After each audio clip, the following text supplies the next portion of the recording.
Hey everyone! We are kicking off today's episode with about as close to breaking news as we get here on DBBD. In the middle of June, a study broke that sent ripples through the very nervous Zoom rooms of leaders from communities I care about. And I know you do too. These are people and leaders who have been worrying about and working to maintain the DEI policies and values they worked so hard to build. And in a time where it's hard to feel hopeful, this study left these leaders and myself aflutter with tentative optimism. It's called The Risk of Retreat, and it compiled data from surveys of 2,500 employees from across the U.S. on their thoughts about workplaces backtracking from their DEI policies. The study found, as you may have guessed, that retreating from DEI poses significantly more business risk than keeping those policies in place. This is a very big deal. But let's get a little bit more granular about the specifics of the study, just so that you know where the data is coming from. It was conducted by Catalyst, a consulting company that is an expert on advancing gender equity in the workplace. Catalyst partnered with the NYU Meltzer Center for Diversity, Inclusion, and Belonging, which is part of NYU's law school. Of the 2,500 employees they surveyed, 1,250 were rank-and-file folks, 250 were legal leaders, and 1,000 were executives. Now, 57% of the sample were men, 43% women, with a range of races and ethnicities represented. Participants came from a wide variety of industries, including energy, tech, media and telecom, consumer goods, financial services, life sciences, and healthcare. The surveys were administered in January and February 2025, and it refers to workplace DEI policies broadly, but encompasses specific things like inclusive hiring practices, ERG groups, and flexible working arrangements. But all of this info is just a primer for what you're about to hear. On today's episode, we have one of the co-authors of this study here to talk about all of its finding and its recommendations. Her name is Alixandra Pollack. She's the head of knowledge transformation and solution development at Catalyst. That's a big title. She spearheaded much of the study's research, and she's going to tell you everything you need to know about why retreating from DEI is so risky. And then stay tuned. After my conversation with Alix, I chat with Doug Powell, an award-winning design leader and host of the podcast, This is a Prototype. Doug is really living and breathing one of Alix's recommendations, walk the talk and talk the walk. And he's a dear friend, but you're about to hear about all of that. I'm Ellen McGirt, and this is The Design of Business, the Business of Design. This season, we're designing for the unknown. In this episode, how to save the world.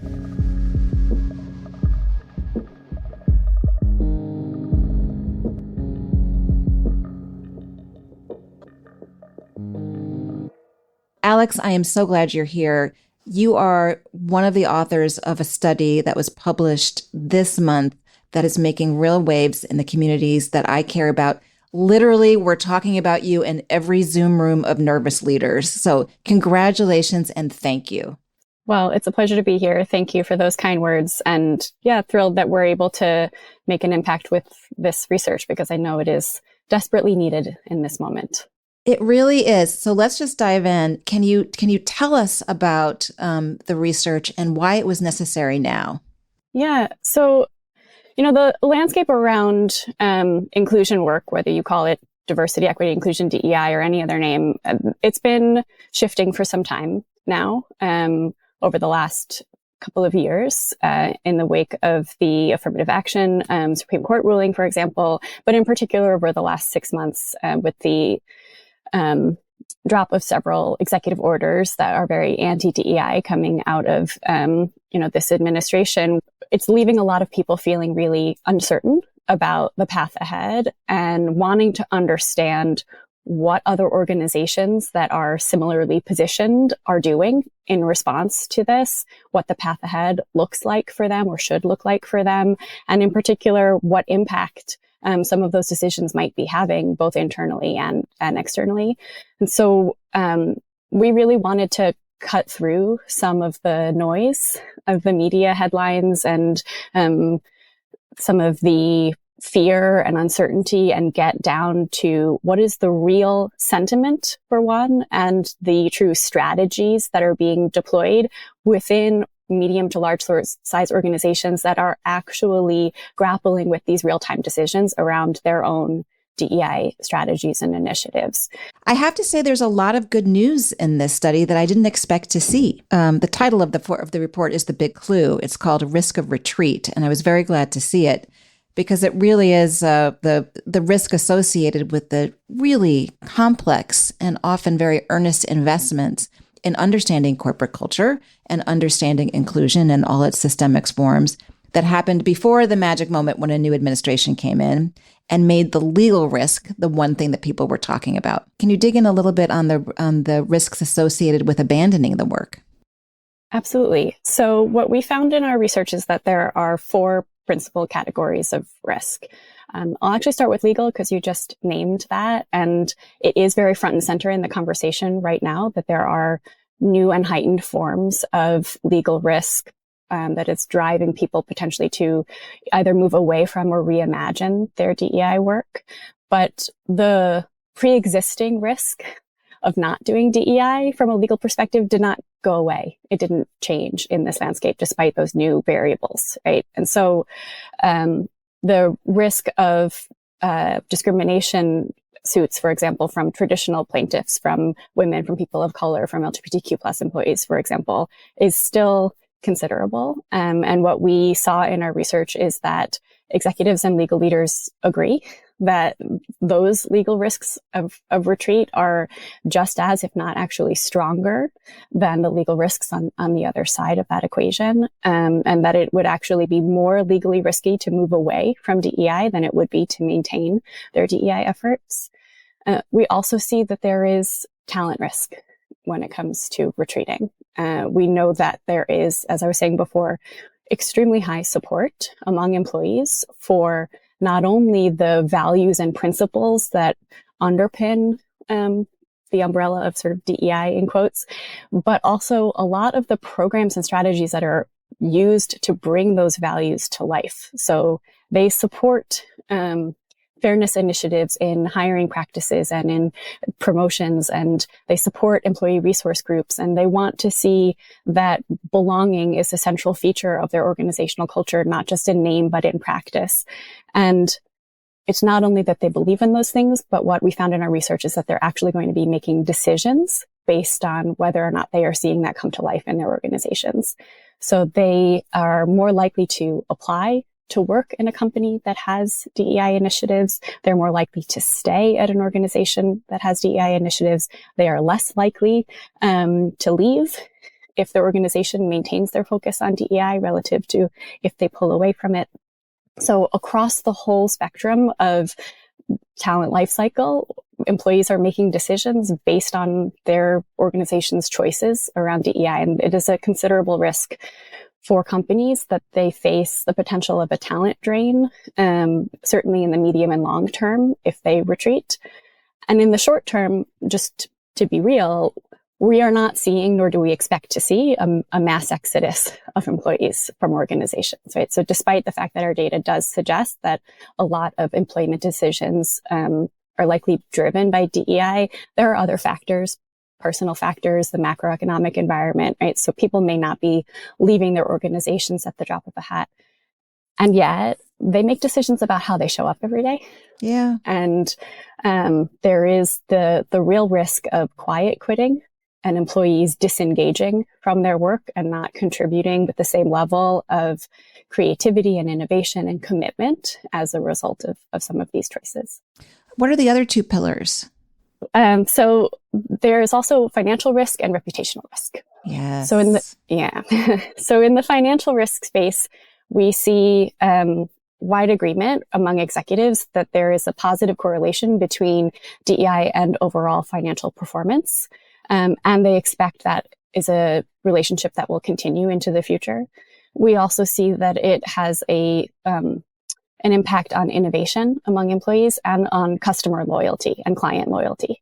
So that's backed up again in our data by employees telling us, or actually respondents across the board telling us that they would make purchasing decisions based on whether or not that particular organization supports DEI.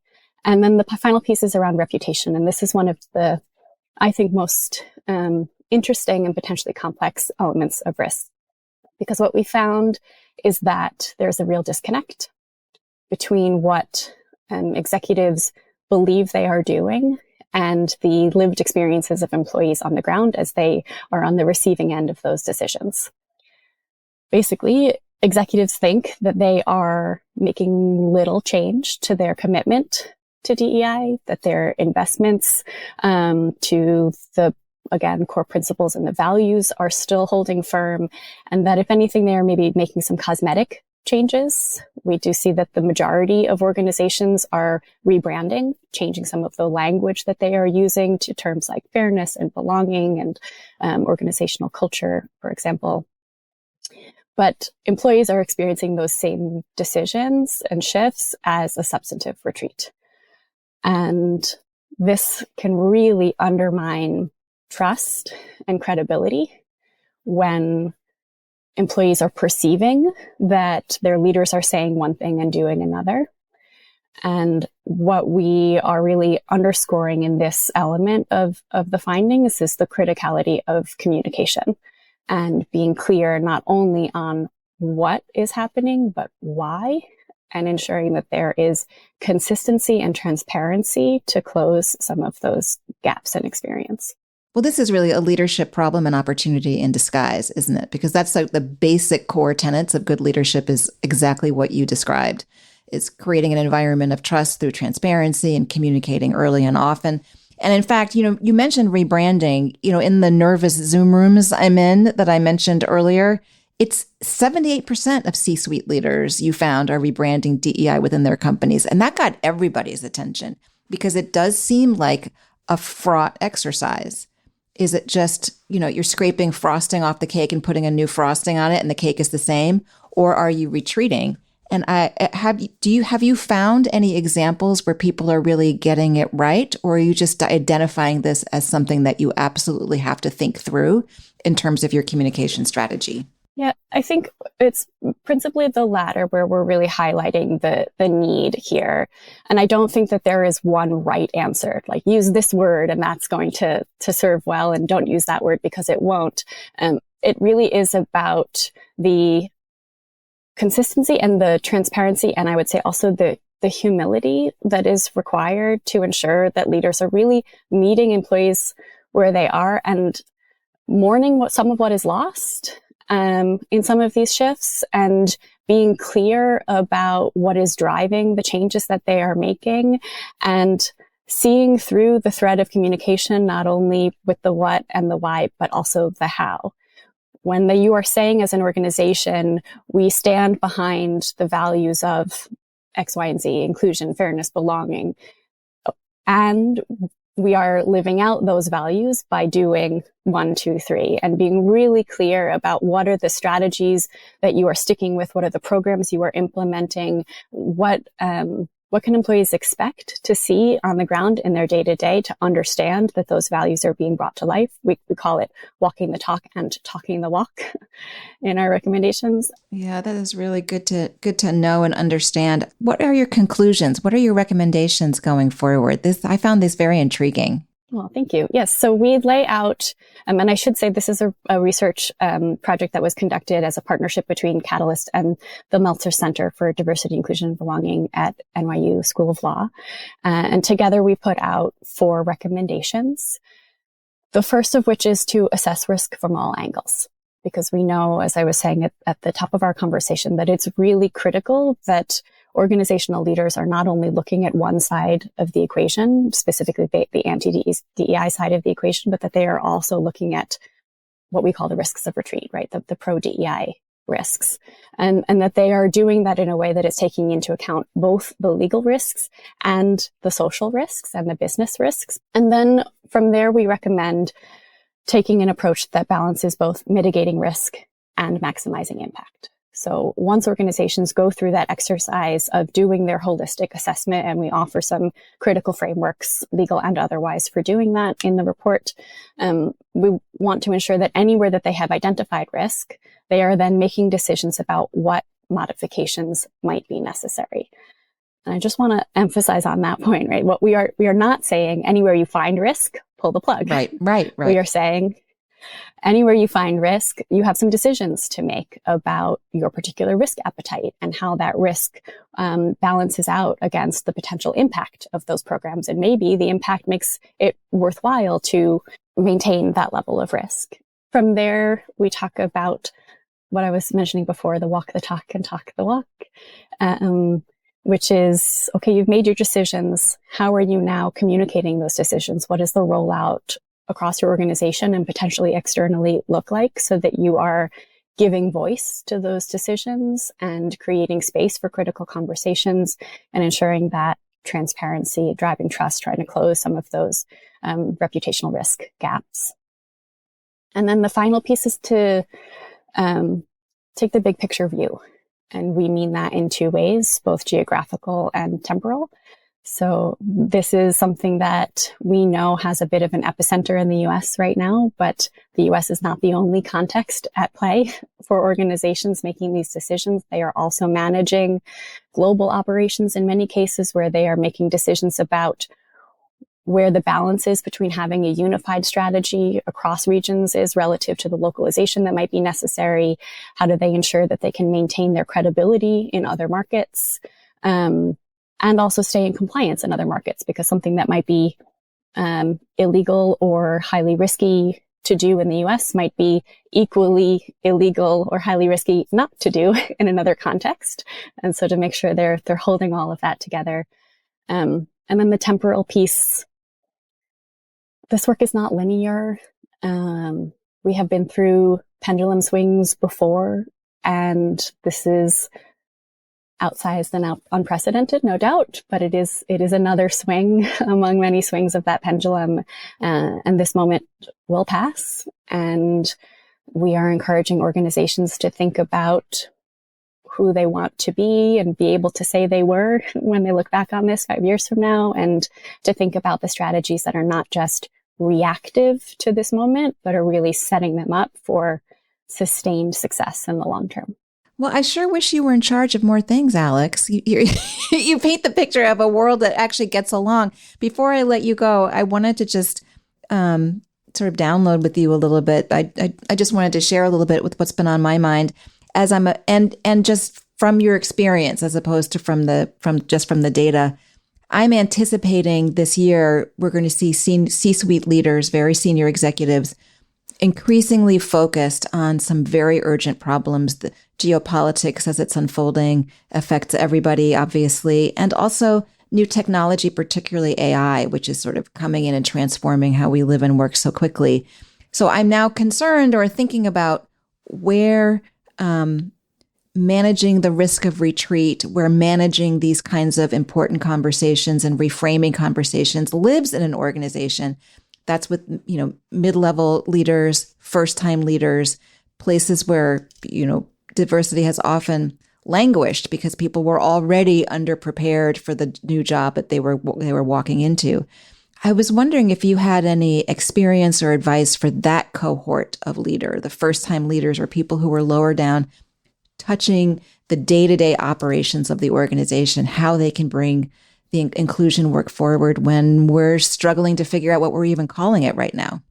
Yeah, it's a great question. And it's a tough one, because I know that leaders who are kind of sandwiched in the middle of organizations, they're needing to deal with both managing up and managing down, considerable task execution responsibilities alongside people management responsibilities. And we hear often this sentiment of like, where exactly and when exactly am I supposed to fit inclusion in on top of all of the rest of that? What we would say and what we promote in our research and in our learning programs is that it's not in addition to, it's part and parcel of. And the more that you can integrate inclusion into those small moments that matter, those little everyday interactions that can really add up to a make or break of employee experience, those are the things that are actually going to help you be a more adaptable and resilient leader, for one, and then also create a team dynamic that is more adaptable, more engaged, has more safety, so that people can speak up and call out the risks when they are emerging. And if you want to get the best out of your people, these are really critical leadership strategies. One of the things that a CEO said in one of our CEO sessions that I thought was super profound is that as we move increasingly into more and more AI use in our business world and in the world in general, EQ is likely to outstrip IQ as a critical differentiator for success. And the more that leaders can embrace that some of these critical interpersonal behaviors that are about relationship building, about trust, about belonging and empathy, as a way to help them build their little leadership toolkit and to help them get ahead in their own careers and maximize the impact of their teams, I think that will be an approach that will serve organizations well as we navigate these increasingly turbulent waters. Oh my goodness. So more EQ, more moments that matter, and more humility and honesty in the workplace. Alix, if you were in charge, the world would be a better place. Thank you so much and please come back. I would love to. Thank you so much for having me. It's been a great conversation.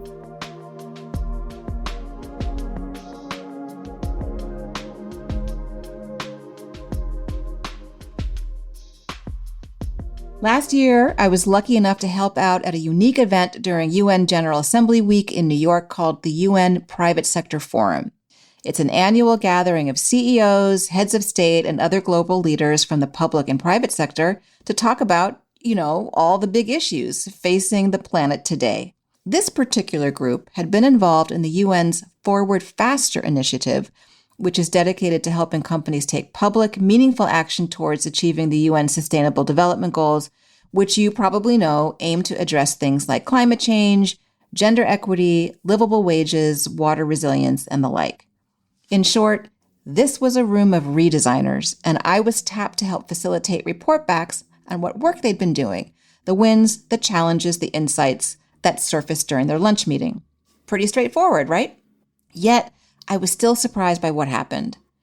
Toward the end of our time together, a man raised his hand, so I brought him the microphone, and he turned out to be Bjarni Benediktsson, who was then the Prime Minister of Iceland. And as it turns out, and after an enormous amount of work with the help of lots of people, including UN Women, Iceland had just become the first country to ever issue a sovereign gender bond. In this case, it was a $53 million bond issue that is designed to fund projects to help vulnerable women, including initiatives to offer decent living standards and things like subsidized child and elder care. It was a bold idea and a very big win, and an even better story.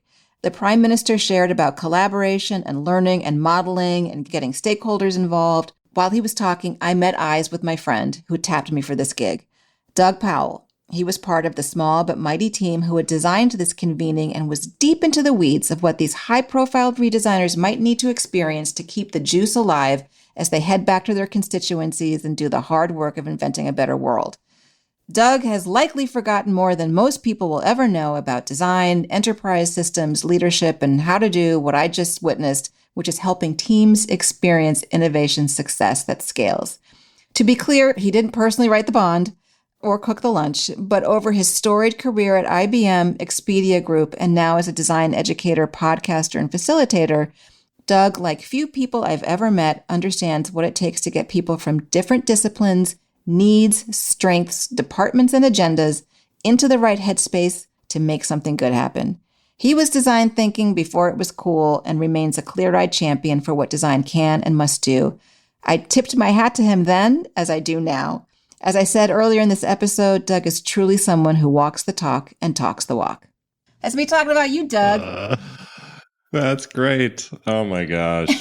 I'm both blushing and I've got goosebumps remembering that day. What an experience we had. Right? And I think the world has gotten even crazier than it was then, but it's easy to forget just how crazy it was then, and it has been for a very long time. And that was such an affirming moment that this work and these convenings actually do yield amazing things. So I take that moment with me as I become more and more shaky about where the world is going. Yeah. It really is. I mean, it was there was so many incredible people in that room. And yeah, it's so easy for us to just get overwhelmed by what is right in front of our face, every minute of every day these days. And yet, that was a moment where we had this rare opportunity to just within an enclosed room kind of do this sort of metaphorical stepping back and seeing a broader global point of view and set of beliefs and values. Well, you are unusually good. I've seen you in action I'm lucky enough to have run into you at many interesting nodes and points across both our careers. And I want to dig into how you have learned to bring people together for possibility, because you are a big D designer in the realest sense of the world. But I also want to talk about what you're doing now before we get into all of that. You are a very busy podcaster. I love your podcast. This is a prototype, and you just released the first episode of the third season just yesterday. So obviously the world and the world of design are very different than it was when you ended the season just 6 months ago. As you're gearing up and preparing and doing all the things that you do, what sort of conversations are you looking to have? What kind of leaders are you looking to talk to? And what do you want to talk to them about? I want to talk to them about the journey that they and that I and that we all have been on, this sort of shared journey, because we're at a unique moment in time in the broader arc of design as a practice and as a profession, and where we have this generation of designers, myself and others included, who have gone through this this cycle of growth and expansion of the profession over the last, say, exponential growth that really I didn't see coming earlier in my career. And many of us have found ourselves in leadership roles for which we are, I'm going to speak for myself, unprepared, untrained, unready to really take on the responsibilities of that role. And yet there we are. And there is a need for somebody to do the work. So we've had to figure it out and learn on the job. And that figuring out and that learning on the job is a fascinating process for me. And so as I've been engaging with design leaders, others who've gone through different versions of this journey, that's what I'm curious about. How did you figure it out? And what were some of those moments along the way where you thought you were never going to figure it out, and then somehow you did? And who were those people who helped you along the way? What were some of those moments where a doorway was opened, a light bulb went on, something inspired you or energized you in a certain direction? Let's start with your journey. Take us back to your early career and when you were beginning to get the kinds of assignments and influence that required you to be a leader. Where did you step into that? Where did you stumble? Yeah. Well, I started my career as a graphic designer. I was as a child, I was the kid who could draw. That was part of my identity and part of what I loved to do. And I really sort of followed that passion into the early part of my career, where I got to essentially make pictures for for clients, for a living. Barely a living, as it turns out, but that was the early part of my career, and that was a time when the profession of design was really just sort of taking shape. As certainly design professionally had been around for many decades, many generations. But this was just as we were moving from a very analog practice into a tech-driven practice. It was on the cusp of, the birth of the internet, and then digital media, and then mobile technology, and all of these things that just triggered just massive changes in the way that design was done, in the role that designers were playing and could play in the practice of design. So part of what has become sort of a core trait of my practice, both as a designer and as a leader, is that I've had to sort of figure out the next thing that comes along. And so there's this pattern of, learning as you go and continuing to develop my own skills, but doing that for the most part, on my own, and finding a way to do that. So that's sort of a one altitude of the story. Interestingly, and you and I have a shared one of the threads that we share is back with the organization AIGA. That I and early in my career I was living and working in the Twin Cities, Minneapolis and St. Paul, Minnesota, where I, for the most part, grew up, and I got very involved in an early part of my career with the local AIGA chapter in that area. I didn't know it at the time, but that, as I look back on it, some of those moments working with that AIGA chapter were, some of the earliest experiences I had in the professional world to be a leader, and I really now really cherish those early experiences because I learned a lot. Take us back to your days at IBM, because you grew into a very big job there. Yeah, well, this was 2012, 2013, and in 2012, I think it was the very end of 2011. IBM had a CEO change, and Ginny Rometty took on the role of CEO. And, that was just at what a potent moment for that company, but really for any company. I mean, this was 4 or 5 years after the launch of iPhone, which triggered just all of this just activity. And every CEO in the world in those years was thinking, oh my God, everything just changed. And how are we going to be relevant? And to her credit, Ginny recognized that IBM wasn't really set up, didn't have the capability to develop products and services that were rooted in great human experiences.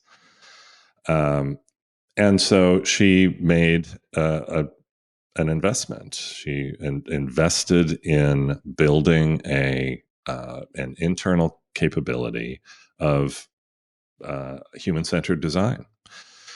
And I was part of the original leadership team that was brought in to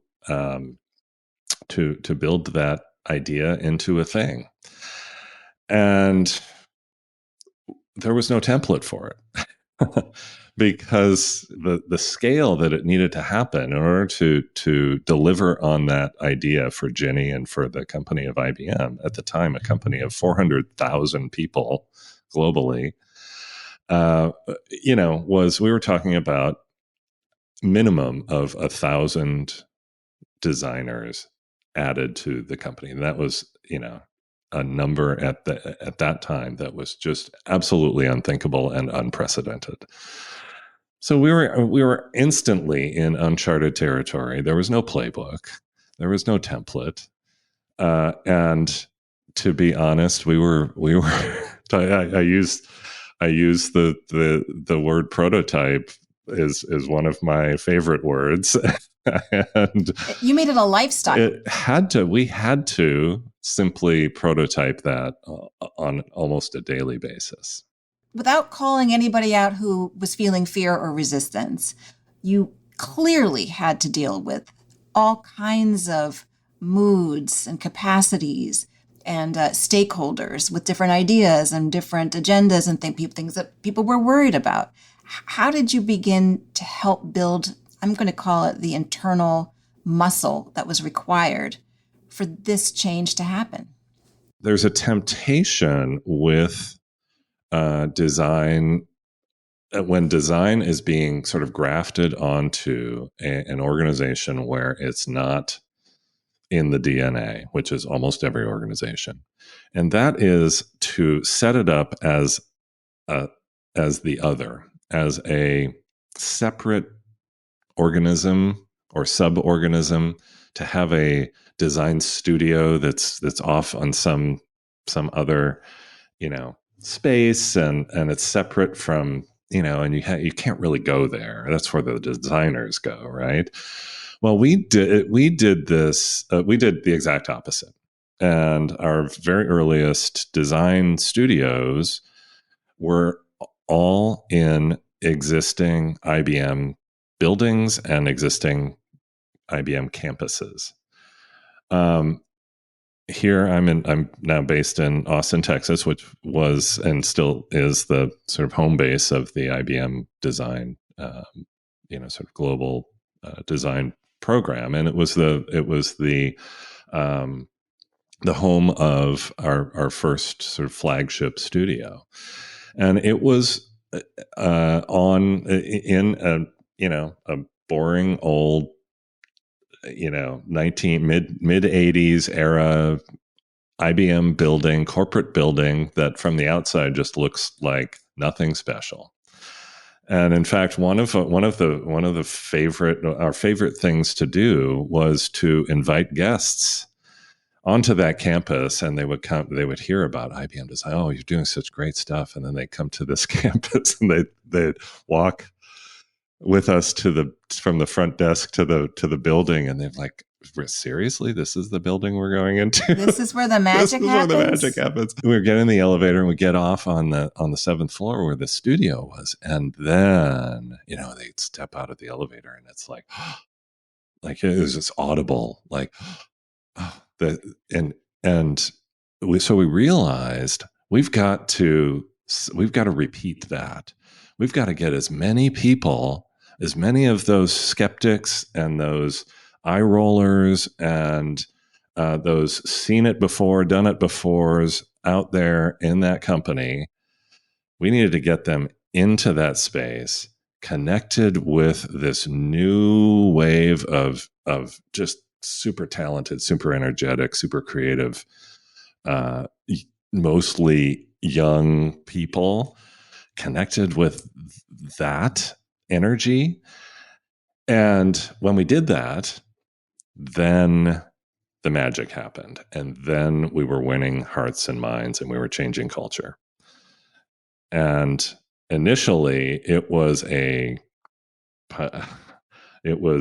person by person, team by team, getting them in there. It was very high touch, but it was super effective. And we had a nearly 1,000% success rate when we could get individuals, leaders, and cross-functional teams from across that company into a design studio space and connecting with designers and with the practice of human-centered design.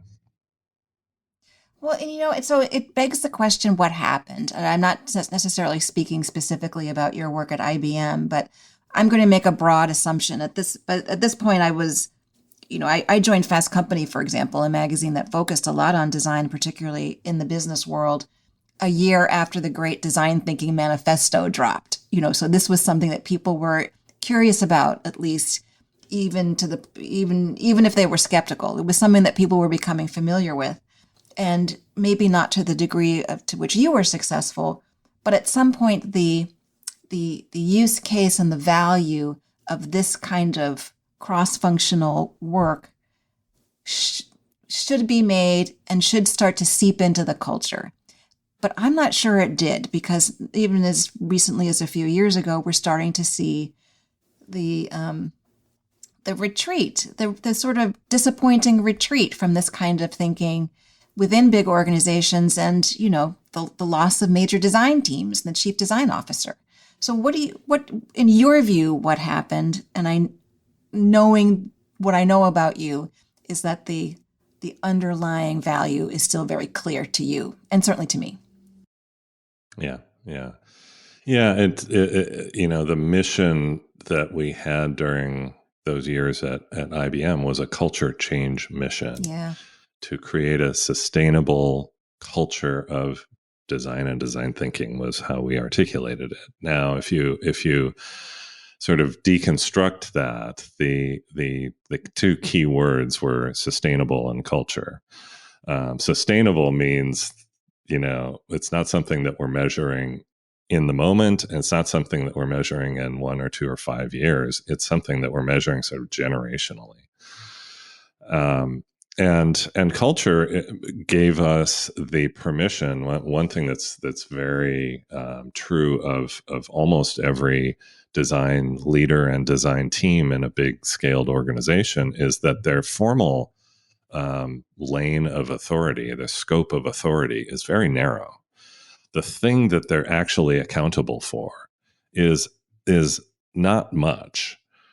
I mean, it's important, but it's quite distinct. With that mission, a culture change mission required and gave us permission to go out in the company and touch all corners of that company and that population of, again, early on, it was the company scaled down considerably over those years, but early on it was 350, 400,000 people. So, so we had to traverse far, far outside of our very narrow lane of accountability. Yeah. You in the early 2020s, I think you left corporate leadership and went into independent practice. Well, I had been a self-employed, mostly solo practitioner earlier in my career, and so I thought, well, I'll just sort of pick up that and go back. and funny thing happens after 10 or 12 years, and those muscles kind of atrophy, and yeah, it's taken some time to rebuild those skills, to relearn and rebuild those muscles of working primarily as a team of one, and finding ways to build a practice out of the expertise, the knowledge, whatever I've accumulated over these years in the corporate space, kind of taking that, putting it in, my my somewhat feeble and diminishing mind, and then bringing it back out as something hopefully consumable and valuable. Yeah, I'm curious about, we talked about the heyday and the rise of the design thinking and the designer within big organizations and enterprise systems, and how challenging it was. It's a similar trajectory to diversity and inclusion, which was often a bolt-on practice. It made people nervous and uncomfortable. There's sort of like culture change. Oh, you mean the culture wasn't good? Or inclusive. Oh, I wasn't inclusive before. So there's a defensiveness that pops up in these big systems. And that's why getting people who function very differently from each other into the same room and have them feel welcome and excited is inherently good for everybody. It's good for the soul. It's good for the soul of the corporation, all of that kind of stuff. So I'm curious if you see, given a whole new set of increasingly urgent issues, everything from climate and inequity, and of course, just global craziness, is that if you can see a way back to the kinds of fundamental principles that design and inclusion both share, but perhaps maybe using different terms. Absolutely. You just nailed it. And I think one of the traps that we fell into in those years, certainly in building scaled design or design thinking uh, programs and teams and practices, those words were really not they were confusing, and they were distracting, and and we kind of painted ourselves in a corner. And that's not the whole reason for why we're in the moment that we're in broadly across the industry, but it's one of the factors. And certainly we realized that, and one of the lessons that, as I reflect both on my time at IBM and then at Expedia, is every time the word design left my mouth, I then had to follow that with an explanation of what I meant by that. And that's not a very elegant way to tell a story. And so honestly, if I could wave a magic wand and go back 15 years and sort of replay all of those moves, that might be one that I would really rescript, is how what words we used. Yeah. What words are you using these days? I try to pay attention to what was that sentence, or what were those two sentences that I would say after I said the word design. Like, what were those words? And oftentimes, usually, it was around how can we create, a better experience for a person? How can we build or envision a better future for each other, for the planet, for the world? That's very powerful, and you deliver it so simply, but that really is it. And when I think about, and also what we've talked about in the past, and what I think about in terms of my own reporting and work, what are the characteristics that a leader, regardless of their training and background, need to develop to consistently create environments where those conversations can happen and everyone can contribute? And I'm going to help me generate a list. It involves the dreaded E word, empathy. It involves listening. It involves being courageous enough to go off script.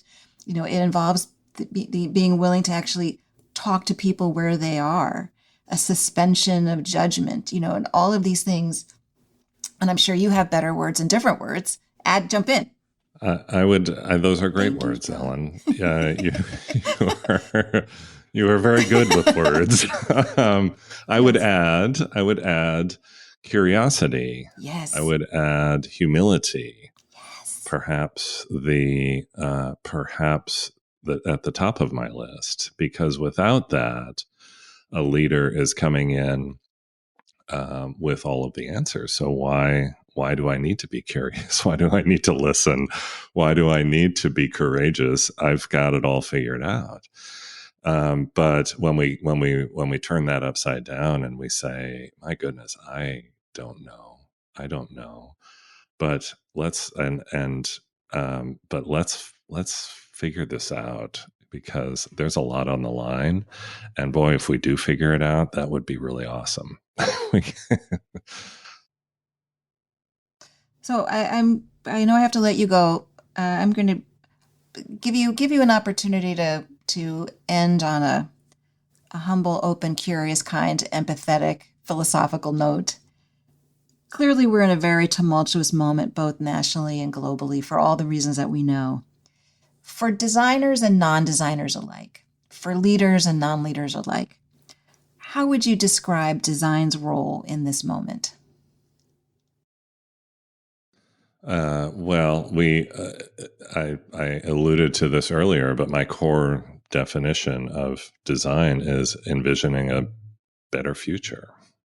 That is essentially what we do. Now, we as designers do that. We apply that in many different ways. We apply it to envisioning a better future brand, or a better future building, or a better future article of clothing, or a better future digital experience, et cetera, et cetera. We do that in many different ways, but the key is envisioning a better future. And we need to envision a better future, don't we? We really do, Ellen? We really do. So we need to get back to that core of what we do and what is unique about what we do, and that's it. That's it. It's tough when our professional world, the professional world that has been so good for us in recent years, is now in contraction for a bunch of reasons. That is cyclical. It doesn't feel like it's cyclical right now, but it is. I assure you, we are at some point in a cycle, and that cycle, we will move to another point in that cycle at some point in the future, right? We are in motion. And it's just so easy to think, oh, this is it. This is where we are, and this is where we always will be. And that there's one thing that we know, and that is not the case. And so we need to be envisioning and making and prototyping what that better future is, doing what we do as designers. I love that. Doug Powell, podcaster, educator, designer, envisioner. Thank you so much for being here. Ellen, it was a real pleasure. Thank you.